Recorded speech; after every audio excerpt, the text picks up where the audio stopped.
My next guest describes the best day of her life as August 18th, 2012. That is the day she finally stopped the madness of addiction and started to do real living. Meet Courtney Andersen. She's a cheerleader for women looking to change their relationship with alcohol, supporting them to thrive, not just survive without it. She's the founder of National Sober Day, host of the Sober Vibes podcast, and an author. So join her today as she gives insights on how she has helped thousands of people find freedom going alcohol free.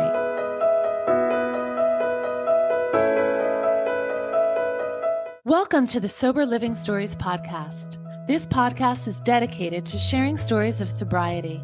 We shine a spotlight on individuals who have faced the challenges of alcoholism and addiction and are today living out their best lives sober.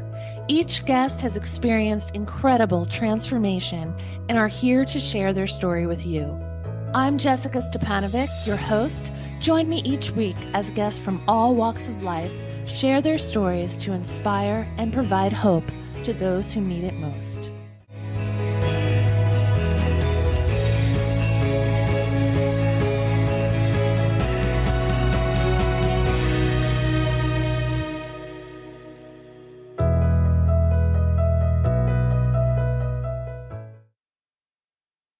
My guest today is Courtney Andersen. She's a sober coach and also the author of Sober Vibes, a guide to thriving in your first 3 months without alcohol.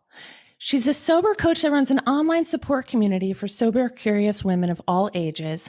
And she's also the founder of a National Sober Day, which is on September 14th.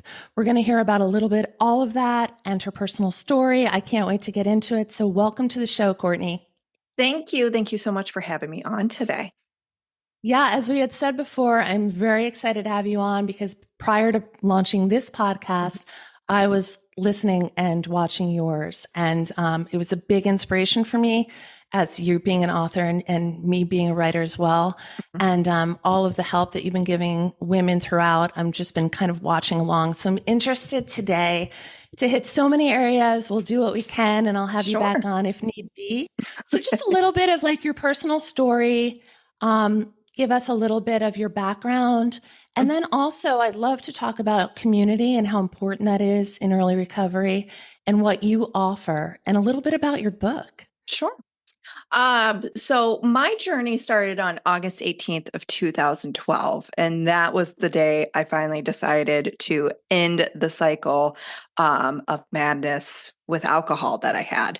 You know, I was in this, I like to refer to it as a toxic relationship. It was for sure an addiction for me, but this toxic relationship that I could not get out of. And it started very innocently at 19 years old. I don't think anyone who starts drinking is like, man, I cannot wait to have a drinking problem. Like, I think for many of us, it starts off very innocently in the time of just like, you know, a lot of kids in their teenagers and early 20s, they drink. That's the reality of the situation, right? That's what the kids are doing these days. So I started off at 19 and it was I live in the suburbs of Detroit, so we could go over to Canada to Windsor because you could drink at 19 over there. So on my birthday, it was like an instant love of, I just felt like I could come out of my shell because I was kind of shy and I felt protected. So it was about 19 to 25. It grew darker and darker and darker with this relationship, more blacking out, more missed opportunities. And at 25, I had a feeling and I knew in my soul, it was like, you're going to have to quit drinking one day. I don't know how it's going to happen or when it's going to happen, but alcohol will not play a part in your life. And then from 25 to 29, I tried to do what is now known as the moderation game. I tried to put a lot of rules on my drinking, like no shots, don't drink any whiskey. Whiskey's the problem. Like, make sure that you eat, you know, beer only, no wine, don't mix anything. So it was like, and that was that continuous cycle that was just exhausting.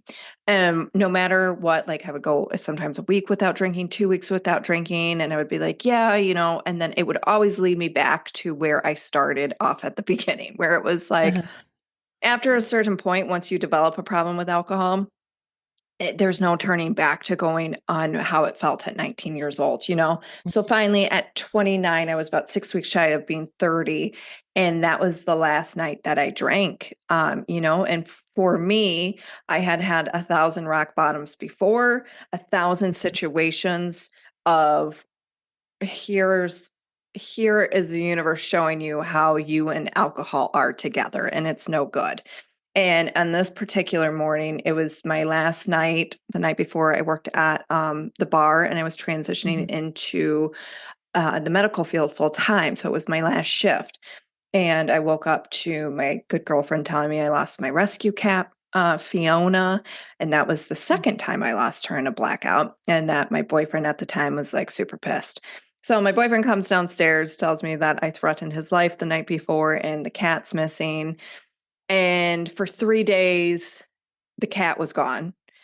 Mm. On that third day, I finally found her. But what happened in those 3 days is I sat there with one of the worst hangovers of my life, like where I was just dry heaving on the floor in the guest bedroom because I couldn't even make it out of bed. I couldn't even get out of bed. And I sat into that like, okay, if I find Fiona, Mhm. I'm gonna give up alcohol. And I found her on that third day and I have not drank. So so Okay, that's incredible. Yeah. my last drinking night was August 17th. So I don't go to that third day when I found her. I'm like, no, no, August 18th is the Wow. day that I stopped drinking. So that was my day That's one. it. That's incredible. And, I was listening to your very first episode of the Sober Mhm. Vibes podcast, and you talk about that, losing the cat and how like the wind stopped. It was like Yes. completely still. And Yes. so like, you never know what form your endpoint or you know, it's going to come, and Right. you knew it because it was just like an experience you had and you knew it was over and that was it. That's incredible. Yeah, I think we all have this. I think we all had this where it is in the form of something. I've had two extremely spiritual moments in my Mhm. life. Okay. And like, in the beginning, I was not down with God. That was very hard for me to relate to at that time. But I had the spiritual moment. So, one when I found Fiona that day, and Mhm. then, having my son. And that when I Mhm. found her, it was like this cat crawled out of the neighbor's deck, which I had searched, right? She had like leaves in her hair. She looked pathetic, like it was just sad. And she like ran up to me, peed on me. But when she was running up to me and me like grabbing onto this cat, the wind stopped. I couldn't hear the traffic on the road. It's honestly Mhm. like time froze. Yeah, And it wow. was in that moment I could feel it. I was like, "Okay, she's here, she's alive." Because I wouldn't Mhm. have been able to live with myself if that cat would have never come back. I mean, we Uh-huh. rescued her from the streets, like, so it's just one of those things. It's like, how Mhm. much more do you want to go through when you keep choosing something that gives nothing, Right. so yeah, Mhm. so it was a moment. And I think people have those moments when you talk to people and they tell you like it was just I had had enough, you know? So, Yeah. Yeah, very good. Yeah, I agree. I agree. And yeah, and like it comes in any form. It comes in the mhm, form that's so important to you individually, mhm. and that's not something you're ever going to forget and it changed your life. It's incredible. Yeah. So Fiona's still alive today. She's kicking. And Yay. that boyfriend is my husband. So No it way. yeah, Okay, wonderful. yeah. So So yeah, that was a so good day. yeah, That's it was like the hardest, but it was a life-changing decision. And that is Mhm. what when you quit drinking Mhm. alcohol on whatever spectrum you are at because there's so many types of so many types of what type of drinker are you and the Mhm. level of the problem that it is. I mean, at the end of the day, alcohol is the problem, but everybody's individual of how they react to it, right? Mhm. Mhm. And it was just when you give up alcohol, that is a whole different lifestyle change. So it doesn't matter whether you're like, I'm sober, I'm alcohol free, however you identify with it, giving it Mhm. up is a complete lifestyle makeover. That's true. It's a redesign. It is. It is. Yeah. So can you tell us a little bit about that, like that getting started on that, and then where Yes. it brought you to kind of help other people do that as well? Sure. So those first couple weeks, I tried AA, and at that time, my anxiety, and again, as I said, with how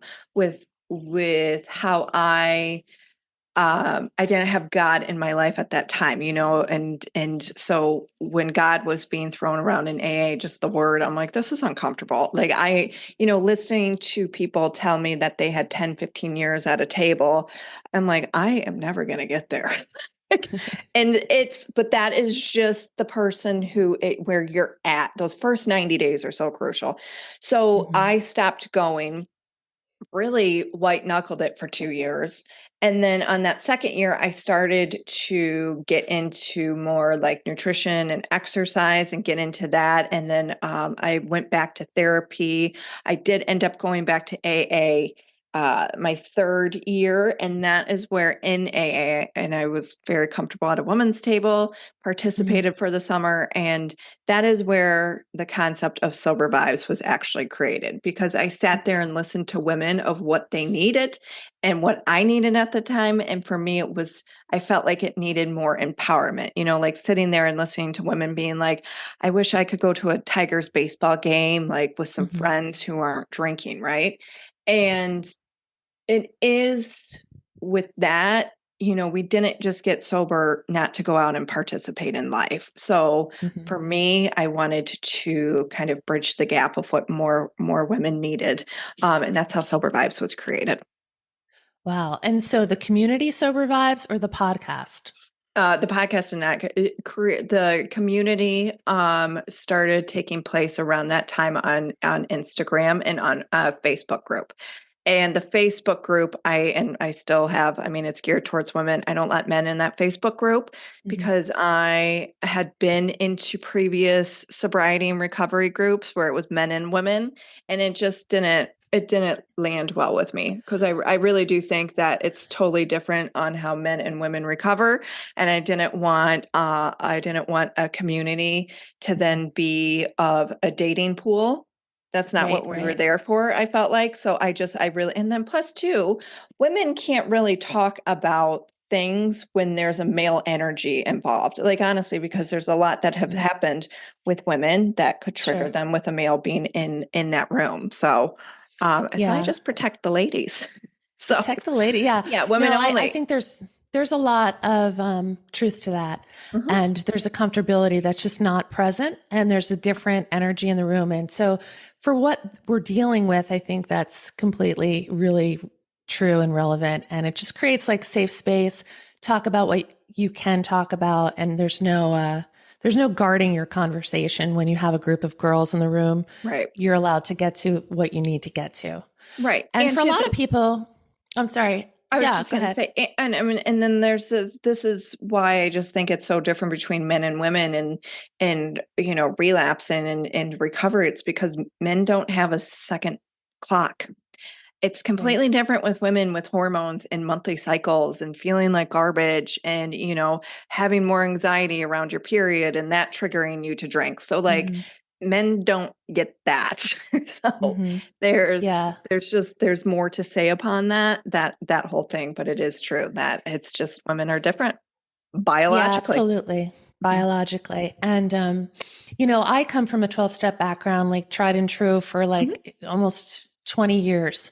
And I found a lot, and I was in groups with men. And in those early times, because I was just very hurt and angry. And so I resonated with them early on, those one Mhm. sentence lines, the directness. But now, present day, I am with women's groups and I, talk with women and that's where I find my real answers and the Yes. real answers to life and friendships and long-term sobriety. Mhm. So I think that's great. And so would you say in your community today, because I know we all come from different backgrounds, there's people who are, I'm going to die if I drink again. And there's other people who are like, I don't want to do this anymore. I want to be healthier. I'm making bad choices. So there's different levels, and like Mhm. the tried and true real alcoholic, it could lead to um, death. It could lead to different things like that. So I love to that the communities online, they open it up to everybody. You could be Yeah. sober curious. You can so talk a little bit about that because I've found that to be really new to me, Hmm. but also really welcoming. And just as I found it to be welcoming in that group, I Hmm. find online to be really open, and I'm finding a lot of great suggestions and help that way. Yeah.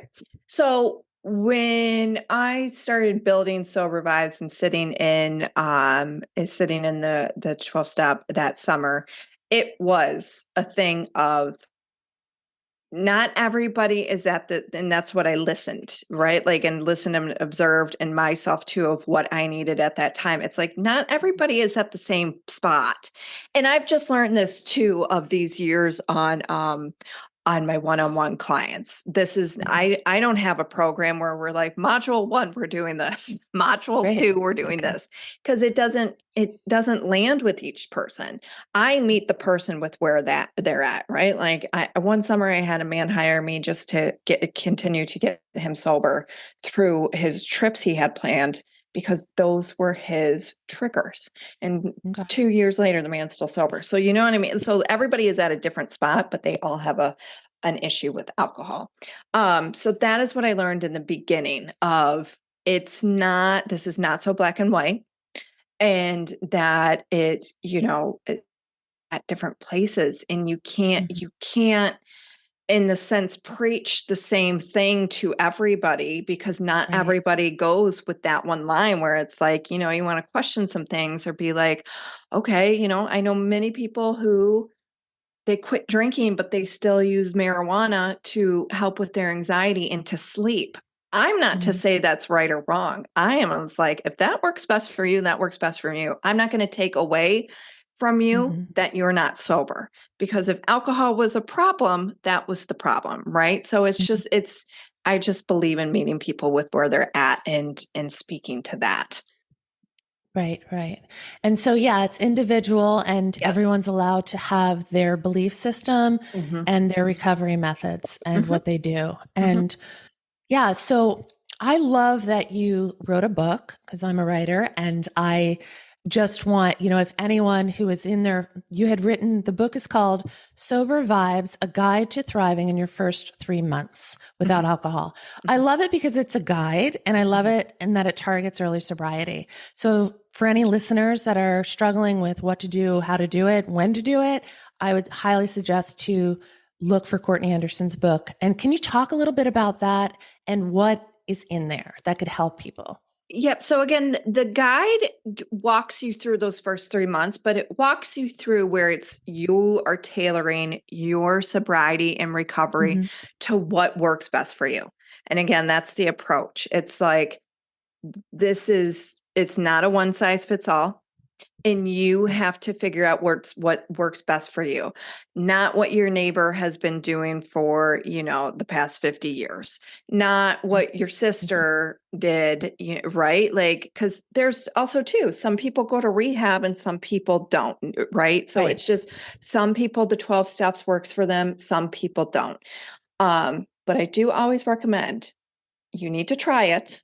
Don't knock it until you try it a couple Right. times. And I say Mm-hmm. this in the book too. If you need to adjust and go to a different meeting, go to a different meeting. For women, I always say just sit at a women's table for a bit. Therapy, put that, maybe therapy working with an addiction specialist is the route you can go, right? Sober coach, that's another route that you can go. Mm-hmm. Finding if you are very introverted and the meetings freak you out, in-person meetings freak you out, join an online community. So a lot in the book, it's set up in that way. Same thing. Mm-hmm. Like, you need to start at some point to journal out some feelings. If you don't vibe with journaling, then, and you are a painter, paint some stuff Mm-hmm. out, like, or do Mm-hmm. some adult coloring, like find stuff to do um, with a little art therapy, or to start building upon building habits and healthier hobbies during the Mm-hmm. time of your drinking. So it gets you through triggers, it gets you through socializing. Um, I recommend to taking a little bit of a social break if you were that social drinker of out Mhm. and about. Like, don't put yourself into situations too early when you're going through, like, on 7 days, you haven't drank for 7 days, and then you go out to the same bar you and your friends used to go to, and that's an easy trigger for you. So it's suggestions Yeah. like that. There's coach tips, there's journal prompts in it, so you can write into the book. And even too, if you are past the point of 3 months, Mhm. I have had a lot of people who are past that point of time still read it. I had one client that I worked with, she was in her first, I think she was at like year two. And then my book came out and she read it and she was like, oh my God. She was like, some of this work I never even did during that time. And she was like, it was just a great reminder because that's the thing. And you know this too. When it Yeah. comes to long term sobriety, you cannot get stagnant. You have to keep evolving. You have to keep remembering why, even if, and even in the book, I make people put their whys like 4 times. I'm like, tell me your why again, in the Right. journal, because you have to burn this into your brain. And my why now is not Mhm. the same as my why when I quit drinking. My why now has now developed since having a child, like So true. Mhm. because I want to be present. I don't have those strong cravings. I'm not at a day one situation, but you got to keep putting yourself in check because when you Yes. don't put your ass in check and your ego becomes better, your ego comes out, you got to constantly Mhm. work on that ego and you can easily go back and to slip into going back and getting back into the cycle if you don't continuously doing the work. And I'm not saying doing the work every day because it's Right. a lot different from year one to year Sure. 5, right? But you have to put yourself at check from time to time. Let's take a moment to hear a recovery story from one of my sponsors. At the age of 25, recently married and a new father, Jack found himself in a Texas rehab facility detoxing. After 10 years of addiction, he was finally able to admit that it was time to get help. Not only did SoberLink allow him to be accountable and track his sobriety, SoberLink allowed Jack to prove to himself and others that he could make the change he had always hoped for. SoberLink is the portable sobriety tracker, taking the recovery world by storm. It has built-in facial recognition, sensors that detect cheating, and instant results sent to contacts. It's the #1 accountability tool for keeping yourself honest and rebuilding trust. Visit www.soberlink.com/sober-living and check out the show notes to click the link and receive $50 off your device today. Now back to our guest. Absolutely. I think that's so true. So, yeah, I mean, just even because complacency is like not Mm-mm, good, right? You mm-mm. can get complacent, you think you've got it all down, and then you trip over something and you're off So, also, um, it just slipped my mind, but when you were talking, I was like thinking to myself, yeah, in later long term sobriety, sure, there's basic things you do in the first couple months. You had talked about the necessary 90 days, it's Yeah. tough. Yeah. But there's some real basic things that you learn there. Yeah. And truthfully, it doesn't matter if you have 6 years, 10 years, 25. If you never leave the basics in sobriety, you will never have to return to them and do them again. So as far as like your book being like a guide for that, it's the same thing with reading every day, like reading something every day. It's like that Yeah. reminder. So important. So Yeah. true. And I think Well, the reasoning does change as your life evolves, yes. Yes. For real. Yeah. Mm-hmm. Well, and it's interesting too because where was I just going to go out with this? Sorry. What it sprung something from sprung a thought from what you had said. Um Complacency. yeah, see the mom brain kicks in. The Um basics, yeah, complacency. well, just the basics and going back. Oh, that's what I was going to say. So when you quit drinking, when you give up alcohol, and this is what Mm-hmm. I learned. So 29, almost 30, I'm getting sober as an adult and I'm feeling like I'm a newborn, where I'm like, I Right. have to relearn So how to true. live.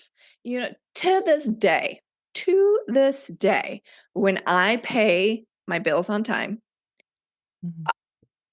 I still get, it brings a smile to my face because it's Mhm. like I'm functioning, because for a decade I didn't pay bills like on time, right? Like, or before Right. the due date. Like, and now I'm one who does before the due date just because, but I'm just like, that makes me feel good because you really have to, it's like a learning to relive an adult, because for a long time your maturity level and the way you were living was so stunted.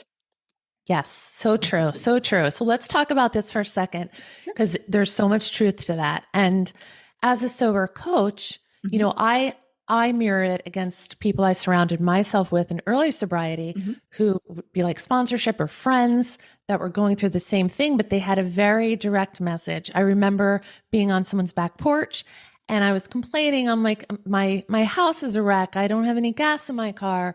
You know, and he said, then why don't you go home, you know, get off the back porch and head home and start working on one small area of your home so that when you get there, you can feel at peace. You're going to recreate each room in your home. You're going to mhm, go to the gas station. You're going to go put gas in your car. Okay. It's like these normal steps were so difficult. You mhm. know, like my brain was just not working. It's incredible, but so true. Yeah. And so he helped me, you know, and I redid that. I did a drawer at first. When I was washing those dishes, I was washing those dishes, you know, and just those little steps that got you back into the normal flow. And then, you know, and I was with other people that say, hey, we don't give out awards for opening checking accounts. That's what you should have been doing all along. It's so funny, but so true. But that was so rewarding to me. You know, Yeah. a different recycle bin. I'm proud of it. Like this is what's going out there now. Like this is like your whole world is like, you know, you get pretty much returned to a member of society, like a Yeah. functioning Mhm, sister, mom, mhm, daughter, mhm, worker, everything gets to exactly where it needs to be. So it's mhm. it's great. Yeah, I totally get that. And coaching helps with that. You need somebody there to like walk you through that. It's Yeah, tough. right. Like, and however you find it, whether that is a friend or whatnot, my sister had addiction issues and Mm. has been in recovery, and same, like when she's like, yes, I paid my bills on time, I was like, good job, Kimmy, like, and she's like, it's just funny you're saying that to me, but I'm like, but I get what it's like to be there, where you Mhm. do, like, you were the functioning member of society and you do need people to help you, because just because you quit drinking, it doesn't mean that the chaos stopped, because Right. then that talks about behaviors that are brought into your sober life, for a couple of years maybe. I would hit snooze on my alarm, wake Mhm. up, jump out of bed, run out the door to work, like, and it was rush, rush, rush. And a couple of years in, I'm like, this doesn't feel good anymore. This still feels Mhm. like I'm in like my active relationship with alcohol, Mhm. like I don't want to be speeding down the road to get to work on time if all I did was just wake up a little bit early and set the Yeah. tone for my day and stop with the chaos. Because I think for so many of us, it's not so much about the alcohol that you get in that cycle with, it's you're chasing chaos. And Yeah. then because a lot of us were born into chaos, or something Mhm. became chaotic in our life, and we get in that cycle where eventually we have to kind of bring ourselves back to a baseline of like, okay, I'm not gonna continue to chase chaos. Like, my home's gonna be Yeah. peaceful. I'm gonna Mhm. set the tone for my day, because if something messes up and happens later on the day, I don't have control of that. But at least I woke up on the right side of the bed and I wasn't Mhm. rushed all day long. I love that. Yeah. You're kind of like resetting the baseline. Yeah. So good. Hmm. Mhm. It's like if you have to be somewhere at 10, tell yourself you have to be somewhere at 9:45. Yeah. Just these little Exactly. tips, you know. Yeah, yeah, peaceful home. Yeah. Yeah, and that's I not what love I that. do too. If I have people over and it's like I'm intention for people to be here at 4, I'm like, hey, come over at 3:30. I just did this for my dad's little birthday party over the weekend. I told them all 3:30, and guess what Mhm. time they showed up? 4. So I'm like, great, it all worked out, because that is the thing. It's just like Mhm. you gotta. It's just a rewiring of what works best for you, Rewiring. of Yes. who you are. Because who you are in your sober life is not going to match who you were in your active relationship with alcohol. That's true. Yeah. And I love how you said it's like a bridge back to life. I had someone tell me that this is not completely who Hmm. you are. This is a bridge back to life. Hmm. And so, and that's something else I really love about you and what you bring to the recovery community, because you have a lot of laughter, a lot of fun. Like Hmm. your podcast is fun. You have no problems, like just talking Mm-mm. how it is. Mm-mm. And, you know, that sometimes we think it's so serious and life is just going to be so blah. And it's just not true. Hmm. So what have you found with that, you know, as far as doing things in sobriety? With laughter? Yeah, it's just having fun and getting Oh, out there in life again, you know? yeah. Well, and I think it was probably because it was one of my coping mechanisms, like I just to always laugh. And so I've allowed that. And I say that in the book too. Like, allow yourself to laugh, whether it's just you put on a comedy special or you put on a funny show, that this doesn't have to be all serious and doom and gloom every day, right? Like, Mhm. and allow yourself to go have fun because again, you didn't just quit drinking just to be serious pants. Like you want to go out and do some living and see Right. some sights. So like, yeah, those first couple interactions out and about are going to be a little bit different. That first Hmm. wedding you're going to go to is going to be different. That first trip you're going to do, all those first are going to be different, but it eventually it gets easier over time. But as far as going out and having fun, because that's like the number one. There's like three things people are always scared. It's like holds them back from quitting drinking. Am I going to be boring? Am I going to lose friends? And what is the Hmm. other one? Am I going to be boring, lose friends? And usually it has to do with a relationship. Like, how is it Hmm. going to look with my relationship without Yeah. drinking? Right? Because a lot of couples become drinking buddies. Um, so going out and having fun, you have to look at it. It's like, is your current situation like how fun is that? So for me, early on, I'm like, okay, are these hangovers that have me like on the couch for hours the next Mhm. day, dry heaving, and then Mhm. ordering like $30 in Domino's and eating one pizza and then throwing that up? Like, Right. is that really fun? Is waking up the Mhm. next day after a blackout or a brownout being like, what did I say? And nowadays it's the simple thing of like, is waking up the next day remembering your child's expression if you Mhm. drunk the night before? Is that fun? Is the Mhm. shame and anxiety and Mhm. depression cycle you're on for the next day fun? And that's where you have to look at it. Like still to this day, Yeah. my husband and I went out last weekend and we were going out and I just had a smile on my face. Like still to this day, when we go and do something on the Mhm. weekends, I'm grateful for it because I'm not Yeah. at home laying on a couch wishing I could be out in the world, but can't move because I drank myself to death the Yeah. night before. So it's just one of those things. And like, again, somebody's happiness could be just not having that anxiety the next day. And going back to women, Mhm. women tend to have that anxiety more the Mhm. next day and go into that mom guilt or that women guilt and that shame cycle. And as we age, then we enter in perimenopause and then menopause. And drinking on top of that it's not good. It's not good. Yes. It makes Yes. it Mhm. all worse. Yeah. So true. Mhm. Goodness. Yeah. Yeah. Yeah. So much good there that you were just saying. Yeah, I think it holds a lot of meaning, like life, when you get through something that's really difficult and you come out of it and you make a decision for yourself. Mhm. It's like little things in life just takes on new meaning. And Mhm. it, you know, people are really grateful for that. I know I am. Mhm. And it doesn't go away, you know, Mhm. that deep gratitude. It's there all the time Mhm. because it's very, I think it's important to remember. Would you say that as well? It's important to remember when it was bad, and Oh, it's important never to forget that, you know, yeah. when it's good. Yeah. I've said that too in my book. Like I used to reflect back on Sundays for a long time. Now I just Mm, have to do it really like I do it on my sober anniversaries.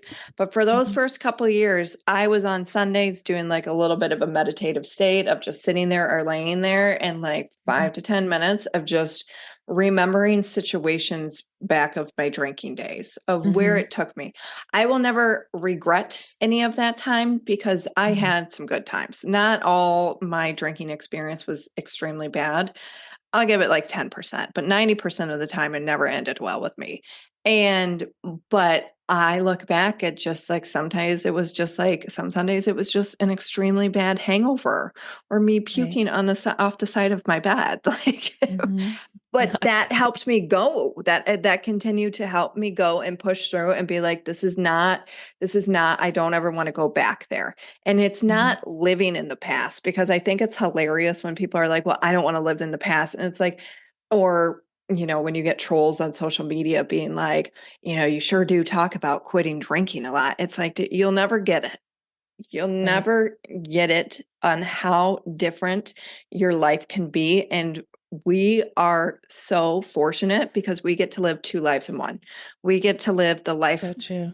in in the relationship with alcohol, and then we get to see what life is like after the relationship with alcohol.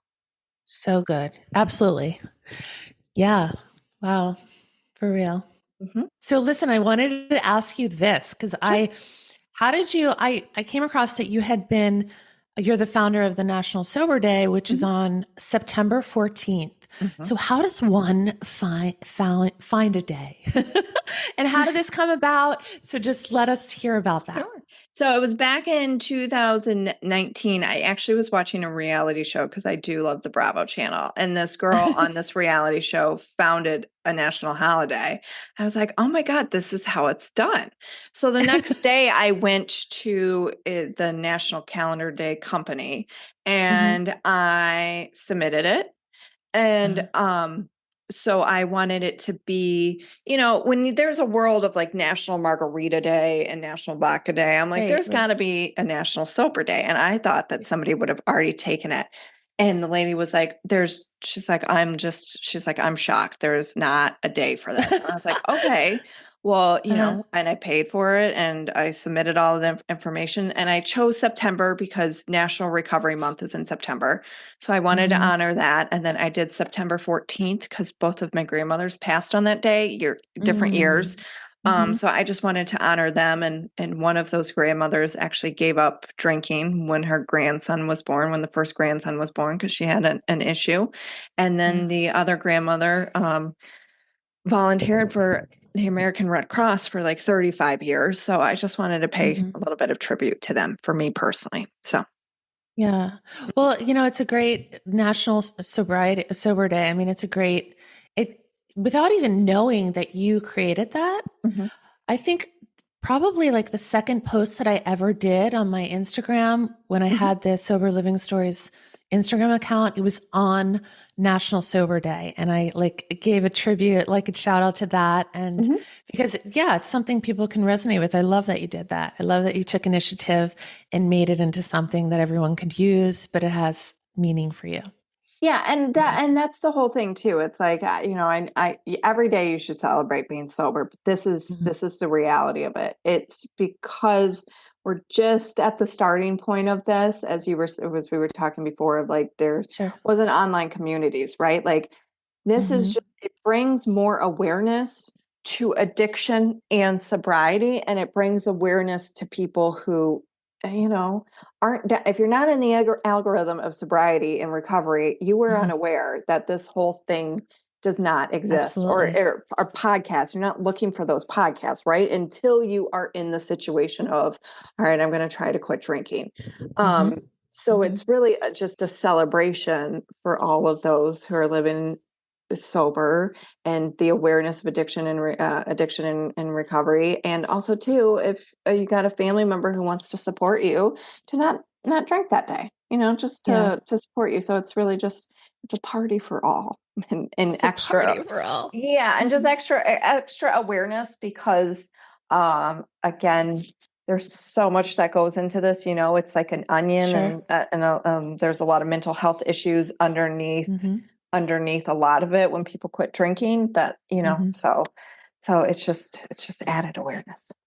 Yeah, celebration. I love it. Mhm. I think it's great. It's like there's a lot of great books out there Mhm. well, even before I started writing one, I read so many great books that I love, like Blackout or A Million Little Pieces or Drinking a Love Story. And so to see you come out with a book, a guide that anyone looking to have an alcohol-free life can grab and kind of walk through. Mhm. I love. That's a process in itself too. There's a difference between like writing down your story and then talking about it. It's like it takes a lot of courage to write a book and put it out to the world that Mhm. talks about your alcoholism. So Mhm. I love that you're part of that community and that you came on today.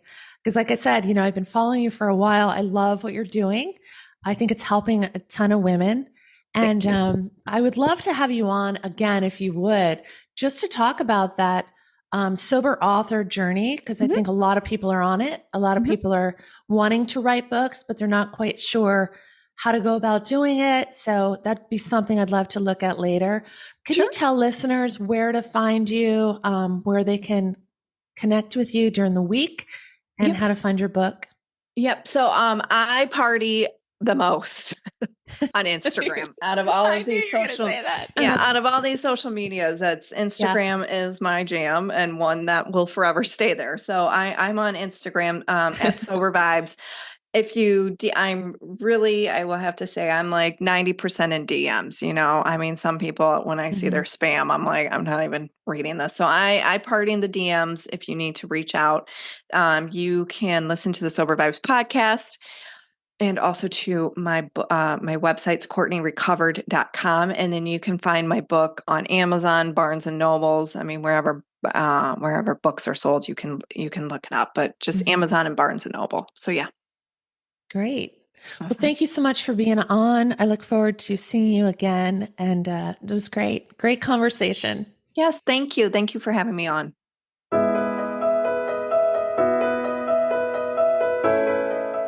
Thank you for tuning into the Sober Living Stories podcast. If you have been inspired, consider subscribing and sharing with anyone who could use hope in their lives. Remember to stay tuned for more inspiring stories in the episodes to come. To view our featured author of the month or to become a guest yourself, visit www.jessicastepanovic.com.